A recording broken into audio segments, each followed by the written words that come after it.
Hello, नमस्कार, जय श्री राम। मेरा नाम है ठाकुर मान सिंह गौतम और मैं पिछले करीबन 32 वर्षों से वकालत के व्यवसाय में हूं। आज का वीडियो दहेज प्रताड़ना के प्रकरणों से संबंधित है। जी हां, अब माननीय सुप्रीम कोर्ट ने अपने 22 जुलाई के फैसले में एक नई व्यवस्था दी है कि जिसमें दहेज प्रताड़ना के मुकदमों में जो अभियुक्त है और उसकी फैमिली है, किसी को भी 2 महीने के कूलिंग पीरियड के दौरान गिरफ्तार नहीं किए जाने के दिशा निर्देश जो हैं वो जारी कर रहे हैं। और वैसे भी दहेज प्रताड़ना के जो पुराने मुकदमे जिसके अंदर माननीय सुप्रीम कोर्ट ने इन्हें गिरफ्तार नहीं किए जाने के जो निर्देश दिए गए हैं उसके संबंध में बताऊंगा। लेटेस्ट जजमेंट दिनांक 22 जुलाई 2025 को माननीय सुप्रीम कोर्ट ने कुछ अपने एक प्रकरण शिवांगी बंसल बनाम साहेब बंसल के प्रकरण में, जिसकी मैं आपको जो है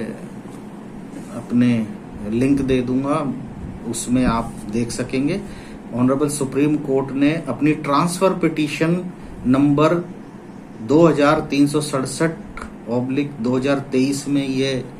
जो दिशा निर्देश दिए गए हैं उसके संबंध में और दहेज प्रताड़ना के प्रकरणों के संबंध में आपको मैं जानकारी इस वीडियो में देने जा रहा हूं। ये जो रूलिंग है इसके अंदर माननीय न्यायालय ने जो दिशा निर्देश जारी किए हैं उससे बताने से पूर्व मैं आपको बता दूं कि इससे पहले भी माननीय सुप्रीम कोर्ट ने अपने judgment Arnesh Kumar versus state of Bihar, जिसकी साइटेशन का आप नंबर चाहें तो नोट कर लें, 2014-2 RJT 1370 जो है इसके अंदर दिशा निर्देश दिए थे। ये एक अरनेश कुमार का भी एक दहेज प्रकरण ही था और माननीय उच्चतम न्यायालय ने अपने जो है इसको निर्णय करते हुए ये बताया था कि 7 वर्ष तक के मुकदमों में कोई भी गिरफ्तारी जो है, अगर वो संज्ञेय मामला है और गैर जमानती अपराध भी है तो भी गिरफ्तारी नहीं की जाएगी। तो माननीय उच्चतम न्यायालय ने यह भी व्यवस्था दी थी कि पति व उसके रिश्तेदारों को प्रताड़ित करने का सरल तरीका उन्हें गिरफ्तार कराना है। पत्नी सभी संबंधियों को संलिप्त करती है, यहाँ तक कि वे व्यक्ति जो बिस्तर पर पड़े हैं अथवा विदेशों में रह रहे हैं, तो उनके लिए भी उन्होंने ये निर्णय दिया था कि जो है 41A का जो नोटिस पुलिस उनको देगी अभियुक्त को और वो जांच करेगी और उसके बाद ही अगर वो अनुसंधान में सहयोग ना करे अभियुक्त तो ही गिरफ्तार कर सकती है। लेकिन ये 2014 में दिशा निर्देश दिए गए थे, उसके बाद भी कई बार इस प्रकार की शिकायतें आई और ये भी देखा गया कि लड़की पक्ष की तरफ से, पत्नी पक्ष की तरफ से केसों का अंबार लगा दिया जाता था। तो इसी प्रकार का एक प्रकरण आया माननीय सुप्रीम कोर्ट के सामने शिवांगी बंसल बनाम साहेब सिंह बंसल का। तो उसमें माननीय उच्चतम न्यायालय ने ये निर्णय दिया। बेसिकली तो ये ट्रांसफर पिटीशन थी, परंतु दोनों पक्षों ने इसमें राजीनामे की सहमति दर्शाई, क्योंकि दोनों ही पक्षों ने एक दूसरे के विरुद्ध 20 मुकदमे कर रखे थे। पति पक्ष ने भी किए थे, पत्नी पक्ष ने भी की और तीसरे पक्षकारों की तरफ से भी एक दूसरे के विरुद्ध करवा दिए थे मुकदमे। तो दोनों ही पक्ष लड़ के सुप्रीम कोर्ट तक पहुंचे और अंततः उन्होंने राजीनामा करने की सहमति दर्शाई और सारे विवाद को निस्तारित करते हुए माननीय उच्चतम न्यायालय ने जो निर्णय दिया वो उसमें माननीय इलाहाबाद उच्च न्यायालय की जो क्रिमिनल रिवीजन थी, उस क्रिमिनल रिवीजन का नंबर है 1126/2022। उसके पैरा 32 से 38 में दिए गए दिशा निर्देश जो माननीय क्षमा कीजिए, माननीय इलाहाबाद हाई कोर्ट ने जो दिशा निर्देश दिए थे उन्हीं को इफेक्टिव बनाते हुए माननीय उच्चतम न्यायालय ने कहा कि इस रिवीजन पिटीशन में जो पैरा 32 से 38 में दिशा निर्देश दिए गए हैं, उन दिशा निर्देशों को अब लागू किया जाएगा। अगर कोई भी दहेज प्रताड़ना का मुकदमा दर्ज किया जाता है तो उसमें इन निर्देशों को शामिल किया जाएगा, इनके ऊपर ही एक्शन लिया जाएगा। तो जो माननीय इलाहाबाद उच्च न्यायालय ने जो ये दिशा निर्देश दिए थे, उन्होंने सामाजिक अधिकार मंच बनाम भारत संघ सुप्रीम कोर्ट की एक रूलिंग थी, उसी से दिशा निर्देश लेते हुए ये निर्देश दिए थे, जो उन्होंने अपने पैरा 35 में उस रिवीजन में ये बोला कि एफआईआर दर्ज होने के बाद 2 महीने तक की कूलिंग पीरियड जो है दिया जाएगा। इस दौरान अभियुक्तों की कोई गिरफ्तारी, पुलिस कार्रवाई आदि नहीं की जाएगी। इस दौरान शीतलन अवधि की जो 2 महीने का इन्होंने जो अवधि दी है, वो उस अवधि के दौरान प्रत्येक जिले में एक परिवार कल्याण समिति FWC का गठन किया जाएगा। वो समिति के सामने दोनों पक्षों को जो है मध्यस्थता के लिए बैठाया जाएगा। और ये इस पे ध्यान रखने योग्य बात ये है कि ये वो ही मामले होंगे कि जिसमें दहेज प्रताड़ना के 498A के साथ साथ परिवादिया को कोई चोट नहीं होगी, या 307 या 10 वर्ष से कम के मामले होंगे, उन पे ही लागू होगी। यदि अगर परिवादिया को चोट है तो ये प्रकरण उन पर लागू नहीं होगा। अच्छा, इसमें एक व्यवस्था ये भी दी है कि शिकायत या एफआईआर दर्ज होने के बाद 2 महीने के कूलिंग पीरियड पूरी होने से पहले कोई भी कार्रवाई नहीं की जाएगी। प्रत्येक जिले की परिवार कल्याण समिति को मामला भेजा जाएगा और ये जो परिवार कल्याण समितियां होंगी वो जिला विधिक सहायता सेवा प्राधिकरण के अंतर्गत गठित होगी। जिले के भौगोलिक आकार के और जनसंख्या के आधार पर होगी, जिसमें कम से कम 3 सदस्य होंगे और उनके गठन और कार्यों की समीक्षा उस जिले के जिला सत्र न्यायाधीश, प्रधान न्यायाधीश, परिवार न्यायालय द्वारा समय पर की जाएगी, जो विधिक सेवा प्राधिकरण में उस जिले के अध्यक्ष और सह अध्यक्ष होंगे। अच्छा, इस जो FWC जो परिवार कल्याण समिति जो होगी, उसमें मध्यस्थता केंद्र में एक युवा मध्यस्थ या 5 साल तक प्रैक्टिस करने वाला युवा अधिवक्ता होगा, या सरकारी लॉ कॉलेज और विश्वविद्यालय के 5वें वर्ष का सबसे वरिष्ठ छात्र होगा, या उस जिले के सुप्रसिद्ध मान्यता प्राप्त सामाजिक कार्यकर्ता हो सकता है, जिसका पूर्ववृत्त अच्छा हो, स्वच्छ हो, जिले में या उसके निकट रहने वाले सेवानिवृत्त न्यायिक अधिकारी होंगे, या वरिष्ठ न्यायिक या प्रशासनिक अधिकारियों की शिक्षित पत्नियां वगैरह उस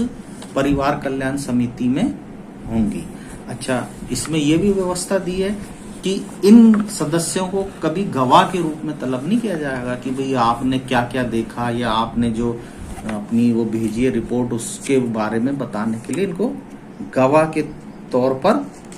नहीं किया जाएगा। तो इसमें ये लिखा गया है कि आवेदन से संबंधित जो भी शिकायतें आवेदन होंगी तुरंत परिवार कल्याण समिति को या तो आईओ भेजेगा या मजिस्ट्रेट संबंधित भेजेगा एफआईआर प्राप्त होने के बाद, और संबंधित पक्षों को उनके घर के 4 वरिष्ठ सदस्यों को बातचीत के लिए बुलाया जाएगा। अच्छा, दोनों ही पक्षों के प्रतियोगी पक्ष दोनों तरफ से 4-4 वरिष्ठ, अधिकतम 4-4 को बुलाया जाएगा बातचीत के लिए। फिर ये समुचित विचार विमर्श के पश्चात एक विस्तृत रिपोर्ट तैयार करेगी समिति जो है, और उसकी मामले से संबंधित सभी तथ्यात्मक पहलुओं तथा उनकी राय को सम्मिलित करते हुए 2 महीने की अवधि समाप्त होने के बाद मजिस्ट्रेट या पुलिस अधिकारी को समिति अपनी रिपोर्ट भेजेगी, है ना। अच्छा, और उसमें ये भी है कि इस दौरान कोई भी दंडात्मक जो भी कार्रवाई है उससे, यानी जैसे गिरफ्तारी वगैरह और इनसे बचा जाएगा। कोई किसी भी प्रकार का जो है प्यूनिटिव एक्शन नहीं लिया जा सकेगा। परंतु इस मामले में आईए जो है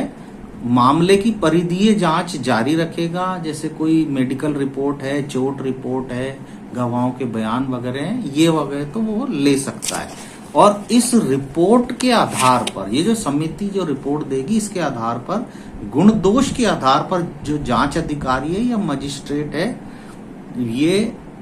उस पर विचार करेगा। 2 महीने की जो कूलिंग पीरियड है, शीतलन अवधि है, उसकी समाप्ति के बाद ही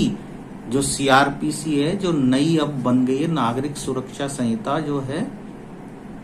उसके आधार पर ही कार्रवाई की जाएगी, है ना। तो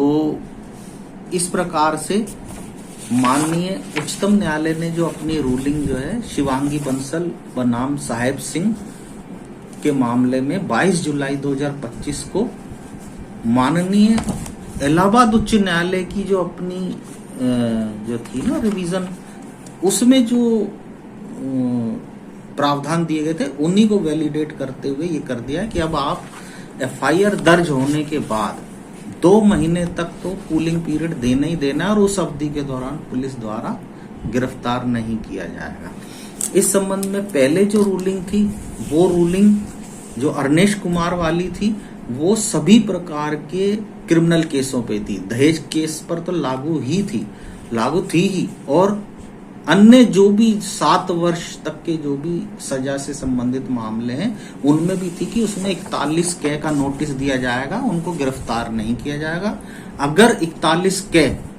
के नोटिस पे अभियुक्त आ जाता है थाने पर और जांच में सहयोग करता है तो उसको गिरफ्तार नहीं किया जाएगा।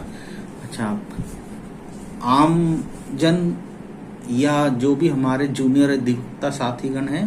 वो उनके लिए, उनकी जानकारी के लिए मैं बताऊं कि 7 वर्ष तक की अवधि के अपराध वालों का जो है उनका विवरण आपको दंड प्रक्रिया संहिता, नागरिक सुरक्षा संहिता जो भी अपनी है, उसके शेड्यूल 1 में, उसमें शेड्यूल में दे रखा है कि कौन सी वो है। शेड्यूल 1 नहीं है, या जो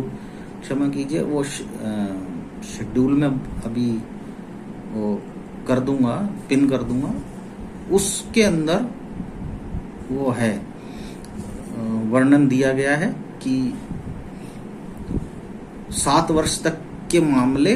के अपराध कौन कौन सी धाराओं वाले हैं। तो उन धाराओं के जो भी अपराध हैं उन सब में 41 कै का नोटिस दिया जाना जरूरी है। यदि आपको वो शेड्यूल चाहिए, ये रूलिंग्स चाहिए, तो आप मुझे व्हाट्सएप पर जो नंबर दिया गया उस पर व्हाट्सएप करें, मैं आपको भेज दूंगा। अच्छा, ये जो अपराध जो 7 वर्ष से की अवधि से दंडनीय अपराध हैं, वो कैसे पता चले, उनकी लिस्ट कहाँ मिलेगी? तो मैं आपको बता दूं कि जो पुरानी सीआरपीसी थी, दंड प्रक्रिया संहिता, उसके शेड्यूल 1 में, और जो नई भारतीय नागरिक सुरक्षा संहिता है उसके भी शेड्यूल 1 में वो सारे एक पूरी लिस्ट है पूरी शेड्यूल में कि कौन कौन से अपराध हैं जो 7 वर्ष की अवधि तक के दंडनीय अपराध हैं। अगर किसी आदमी पे कोई दहेज प्रताड़ना के अलावा भी यदि कोई अगर ऐसा प्रकरण की कोई धारा लग गई है जिसमें 7 वर्ष तक के दंडनीय अपराध की सजा है, तो आप उस लिस्ट में से देखेंगे मुझ पे कौन सी धारा है, और क्या इस पे 7 वर्ष तक की सजा से दंडनीय है। तो ऐसे सब अपराधों में पुलिस आपको गिरफ्तार नहीं करेगी, बशर्ते कि आप धारा 41A जो सीआरपीसी है वो, और जो नई भारतीय नागरिक सुरक्षा संहिता है उसकी धारा 35 के नोटिस के जवाब में अगर आप चले जाते हो, उसके अनुसंधान में सहयोग करते हो, तो आपको गिरफ्तार नहीं किया जाएगा। शेड्यूल 1 की कॉपी, ये जो मैंने 2 रूलिंग्स बताई उनकी कॉपी, माननीय इलाहाबाद हाई कोर्ट ने जो अपनी रिवीजन के पैरा 34 और 38 में जो प्रावधान दिए हैं और जो समिति का गठन और उसके उनके नियम वगैरह जो भी अगर आपको चाहिए तो वो सब मैं आपको व्हाट्सएप के जरिए उपलब्ध करा दूंगा। आज के लिए बस इतना ही। नमस्ते।